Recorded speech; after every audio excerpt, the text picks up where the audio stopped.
So our second, our second sacred initiation is reclaiming our sexuality and our virginity. And so this wounding affects our sacral center, and it also affects our throat. Our sacred initiation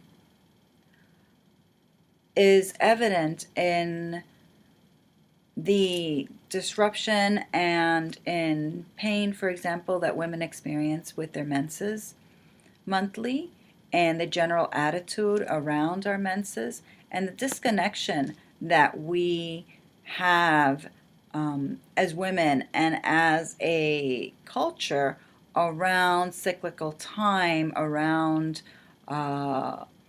anything that happens around cycles. For example, the cycles of the seasons or the cycles of the moon. And so we, in many ways, have disconnected from this cyclical timing and rhythm that is held in these cycles. And so then our physical bodies have been affected by that disconnection of those cycles.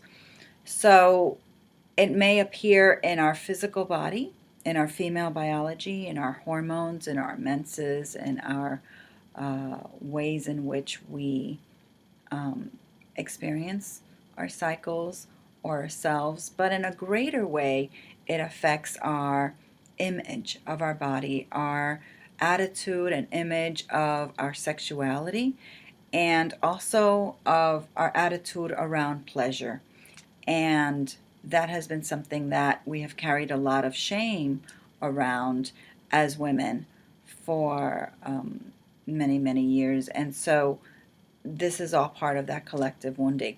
And then in other ways, it affects our throat center, which also affects our ability to express ourselves, and how we do that, and how we feel safe or don't feel safe to the degree that we say what is really happening. Or in many ways, we've learned a language of only expressing what we need to express so that we can stay safe in many ways. And in a way, we've repressed a lot of our expression. So through the use of different channels that we're going to be working with, actually extra vessels, and the sacred witnessing process, we're able to reconnect ourselves to the cycles that are happening, and we have just become unconscious to it within ourselves and, of course, outside of ourselves, and also express our individual expression of this creative impulse that's moving through us at all times. And we will also be transforming this wound with some movement of cycles, of course.